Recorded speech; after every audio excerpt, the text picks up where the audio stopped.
Is it done? Okay. Hello, my YouTube fans. Hello, children around the world. If you don't know me, my name is Mary Lanning. I'm doing this for YouTube. This is the Halloween story time. I just got a new book a couple of days ago, and it's called Mickey Mouse. And this is I mentioned all you guys like heard Mickey Mouse. And this is Disney's Dracula featuring Mickey and friends. Here it is. All of you. Well then, okay. If you're new to my channel, please feel free to subscribe and the notifications so you won't miss nothing. And then there'll be an icon on the screen. If you missed the first two story times, check them both out, please. Thank you. So if you're wondering what's in the background, I have a phone here. It's not copyrighted. YouTube can, you know. So let's not waste any more time. Let's just get this story time started. So, yep. Okay. Once gloomy night, Jonathan Micker, a young English lawyer, arrived to the remote land of Harley Street. He had been sent to meet Count Dracula to sign important contracts. But when Jonathan asked the driver to take him to the front of the castle, he was left in the middle of the road. Honestly, Jonathan asked Jesus for directions, but the Tasmanian angrily told him to go away. Poor Mickey. See Mickey right here. Mickey again here. Poor Mickey. He always asks and always, you know. Finally, Jonathan spotted a lady sweeping the front of the little house. Excuse me, madam. Would you like to be so kind as tell me where Count Dracula lives? He asked. We don't speak that name, she screamed. Jonathan realized that Tasmanians were not friendly at all. Oh, poor Mickey. In the middle of the night, Jonathan finally found the castle. It was dark and creepy, surrounded by gloomy patches of red peppers and skeleton trees. The door opened, and a magician's shadow appeared. Welcome, Mr. Micker. I have been expecting you. Come in. Hoarse voice said. Oh, poor Mickey. Poor Mickey.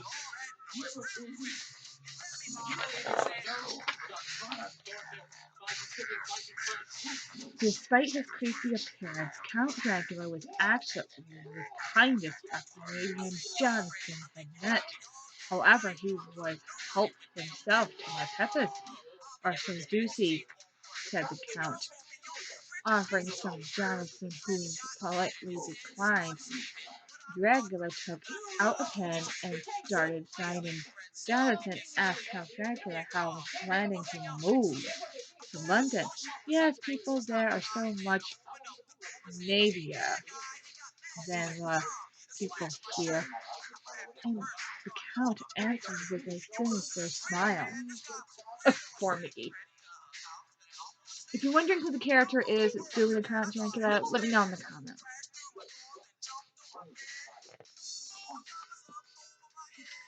When all the contracts were signed, Jonathan stood up and said Dracula spotted him, putting him in a bowl of soup under his nose, and it was red and it smelled peppered, old shoes, moldy closets, and mud.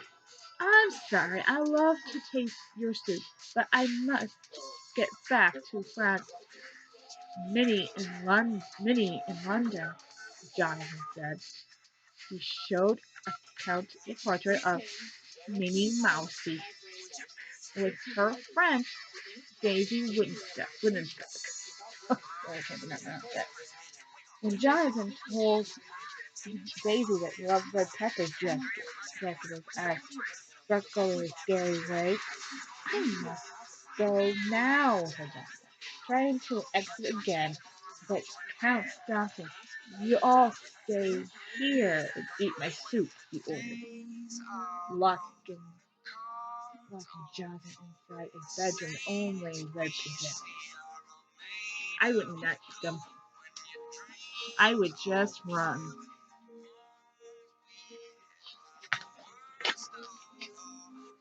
Jonathan was trapped. One day, Jonathan, thinking about escaping, something outside caught his eye. The Count seemed to be preparing to leave to London, loading each coach with huge full of oil and red peppers. Jonathan feels that Dracula was up to no good. However, he escaped would be easier once the Count was gone. I would escape anyway, Mickey. If I were you. See? Dracula left that evening without saying a word. From the window, Jonathan watched him drove away, unlocked the door. The spoon ran away as fast as he could. Meanwhile, the Count was on his way to London, planning to visit Daisy Whittington. A few nights later, Minnie was having dinner with Daisy and Mr. Arthur Duckwood and Quincy Goose. At Duckwood's house, everyone was worried about Minnie, and since her friend Jonathan had disappeared. During dinner, Daisy was misbehaving strangely. Earlier that day, she brought red peppers in the kitchen instead of the cook. This is Duckfield, make a strange red soup. Now Daisy was flirting and greedily. Oh boy. Does that all sound trouble? Let me know in the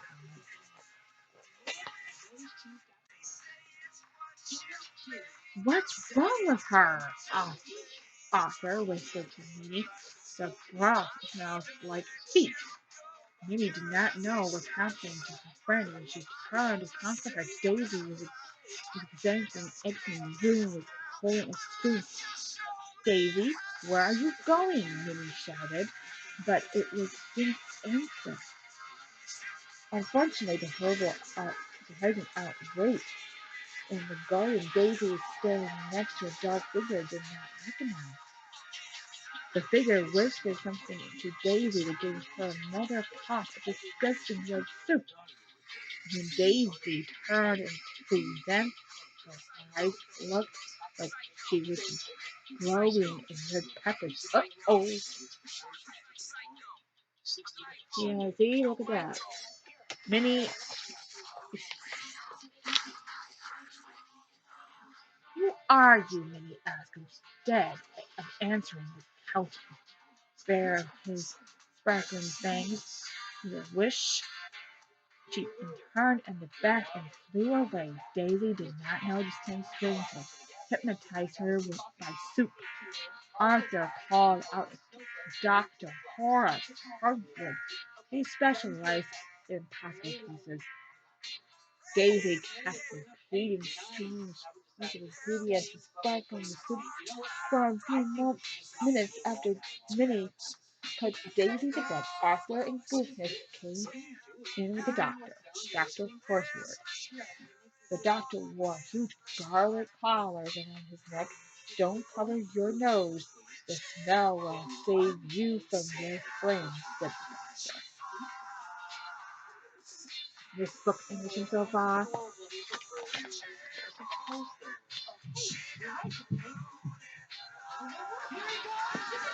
Horseward checked Daisy for pepper-shaped eyes pulled out of the photo.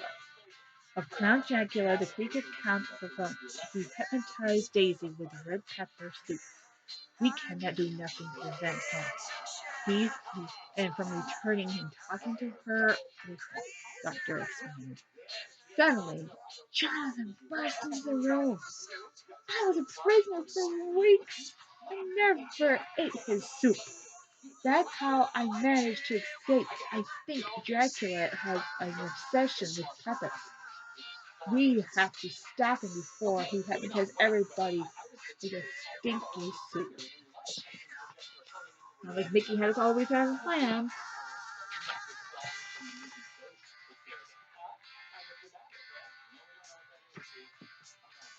The doctor explained that Dracula was actually a vampire who transformed into a bat. He probably flew into Daisy's room and at last night and hypnotized her with sesame soup. He explained that garlic to keep vampires away. It's the only thing that can neutralize Dracula's powers, the doctor added. Oh boy, that's gonna be like only one air freshener. Once the room was full of garlic, the vampires could ever plan.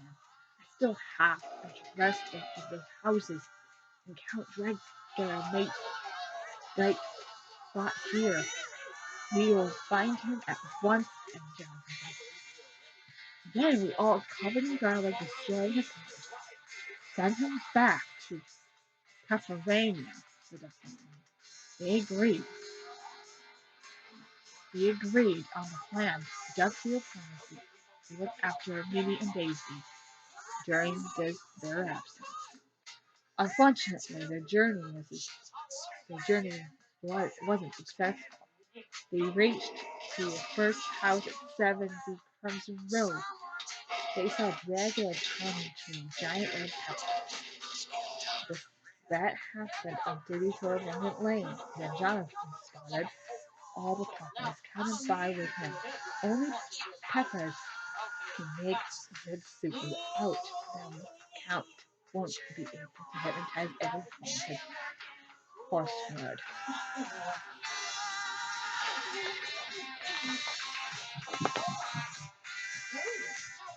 Back at Vanilla Bat, Dracula approached Daisy who could do nothing but stop me this time, said someone strong and good.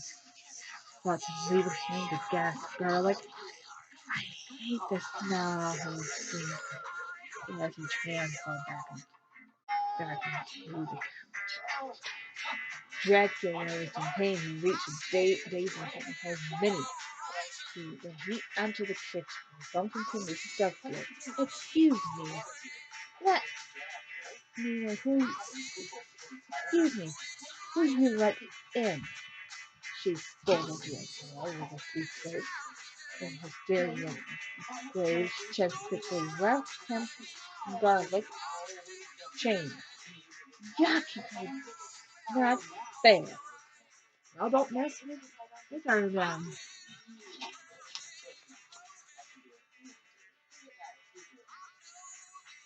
Upstairs, we noticed that Daisy's eyes did not look like Pepper's. Where am I? She paused as the smell. Daisy asked to red soup you love so much. Would you like a spoonful, Minnie asked. She as received the Daisy's refusal. Dracula's curse has been lifted. Garlic has saved them.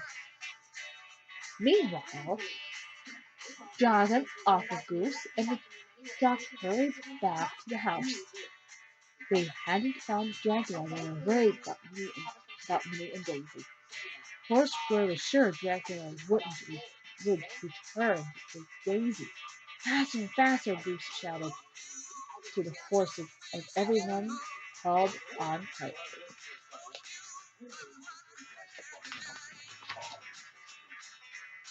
Luckily, the heroes would reach out to Arthur's house. Quickly, they surprised that the ladies were captured couches and were celebrated with tea and sandwiches as the doctor created them. Walter hugged Daisy, promised me you would never go into red soup again. He told her. Don't worry, I prefer Duckfield's garlic sandwiches. Daisy answered. Well, that's a relief.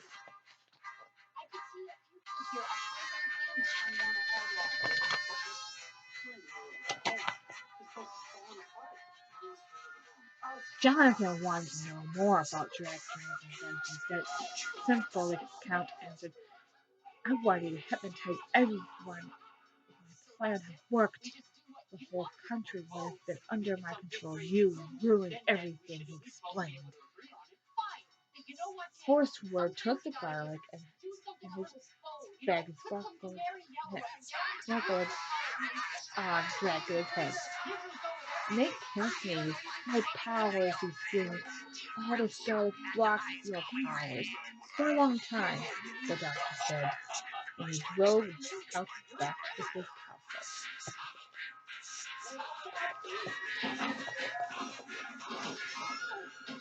A few days later, Jonathan and Minnie began writing a book about Dracula. David continued eating garlic.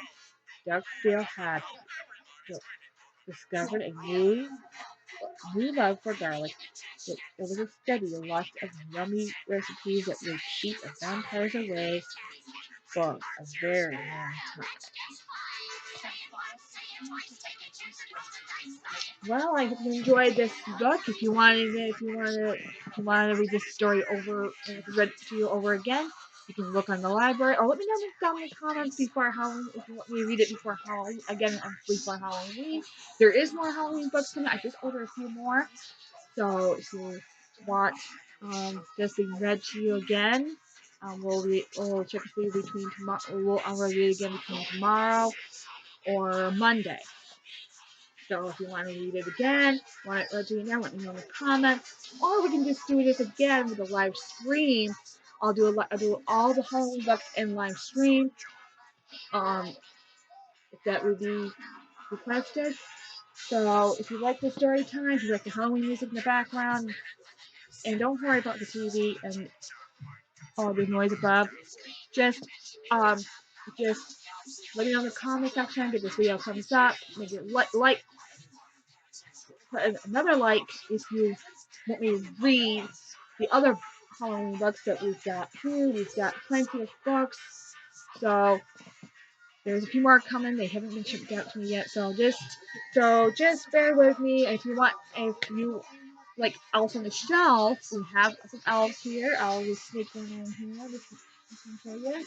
See, I think this is Bubblegum, but she's here. So she will read the Elf on the Shelf story, and I also got one elfmate here. So I'm going to check with the other two. So give it. She wants to get everybody to subscribe and everything else. She can't really talk. She's following Santa Claus's law. But but if you want me to read a Thanksgiving book, the comments. So in the meantime, let's just say sayonara, and we'll do a live stream of story time next time. Okay.